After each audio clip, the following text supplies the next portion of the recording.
বন্ধুরা, উড়ান ধারাবাহিকের আজকের এপিসোডে দেখানো হয়েছে মহারাজ ঘরে ঢুকেই কল্পনায় পূজাকে দেখতে পায়। পূজা মহারাজকে দেখে হাসতে থাকে। পূজা মহারাজকে বলে, মিস্টার মাথা গরম, তুমি অনেক জেলাস তাই না? মহারাজ বলে, জেলাস? আমি কেন জেলাস হব?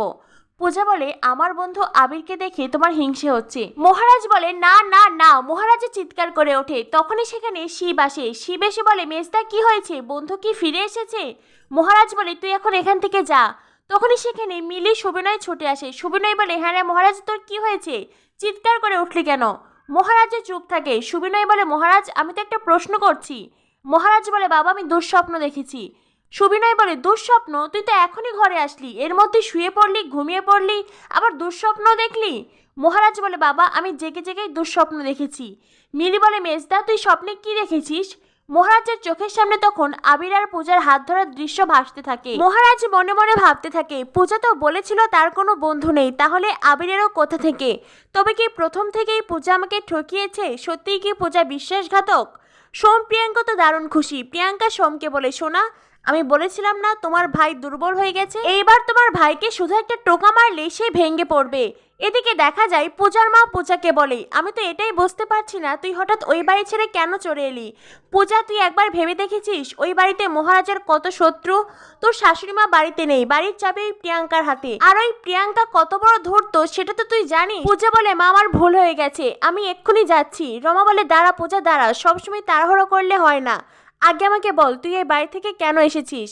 পূজা তখন তার ব্যাগ থেকে ডিভোর্স পেপার বের করে রমাকে দিয়ে বলে, মা তুমি এইটা দেখো, তাহলেই তুমি তোমার কেনর উত্তর পেয়ে যাবে। রমা পেপারটা মেলে দেখে ডিভোর্স পেপার। ডিভোর্স পেপার দেখে রমা পূজাকে বলে, মহারাজ তোকে ডিভোর্স দিতে চাই? পূজা বলে, হ্যাঁ মা, এবার তুমিই বলো, আমি এই বাড়ি থেকে এসে কি ভুল করেছি? তুমি কি এখন আমাকে এই বাড়িতে যেতে বলবে? রমা বলে, হ্যাঁ এখন আমি তোকে এই বাড়িতেই ফিরতে বলবো। পূজা বলে, মা। রমা বলে, আমি চাই তুই মহারাজের সামনে দাঁড়া, ওর চোখে চোখ রেখে ওকে প্রশ্ন কর, ওর কাছে জানতে চা ও কেন তোকে ডিভোর্স দিতে চায়। তবে আজ নয়, আজ বরং তুই বাড়িতেই থাক। এদিকে মহারাজ নিজের ঘরে ব্যায়াম করতে করতে জয়ন্তর বলা কথাগুলো ভাবতে থাকে। নিজের অধিকার ছিনিয়ে নিয়ে মহারাজ জীবনটাকে উপভোগ কর। মহারাজ বলে, জয়ন্ত আমি তোর কথা ভেবে দেখব, আমি জীবনটাকে আবার নতুন করে শুরু করব। এদিকে দেখা যায় আবির পূজাদের ডালার দোকানে আসে। আবির বলে, আরে কাকিমা, আপনাদের সেই ডালার দোকান তো আগের মতনই আছে। অনি বলে, আবির দা তুমি কিন্তু অনেক বদলে গেছো, একেবারে স্টাইলিশ হয়ে গেছো। আমার দিদির বিয়ের সময় তুমি যদি এই শহরে থাকতে তাহলে দিদির বিয়েটা তোমার সাথে। পূজা ভীষণ রেগে যায়। পূজা চোখ বড় বড় করে অনির দিকে তাকায়। তখনই সেখানে আসে নস্কর। বেশ অনেকদিন পর নস্করকে দেখে আমার তো দারুণ লেগেছে। যাই হোক, নস্কর এসে পূজাকে বলে, পূজা ডার্লিং, শুনলাম তোমার এই গুন্ডা বরটা নাকি তোমাকে ডিভোর্স দিয়েছে। তা বেশ তা বেশ, খুব ভালো হয়েছে। পূজা মনে মনে ভাবতে থাকে, এই নস্কর কি করে জানলো মিস্টার মাথা গরম আমাকে ডিভোর্স দিয়েছেন?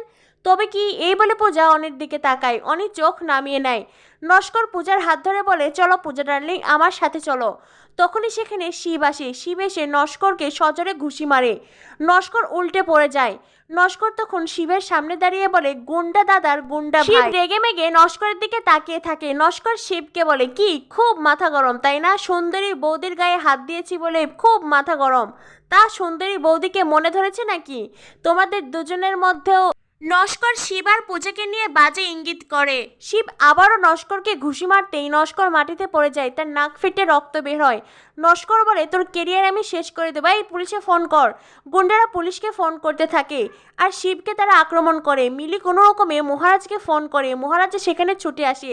শিবের কেরিয়ার নষ্ট করে দেবে এটা শোনা মাত্রই মহারাজ এসে নস্করকে ঘুষি মারে, আর মহারাজের ঘুষি খেয়ে নস্কর উল্টে পড়ে অজ্ঞান হয়ে যায়।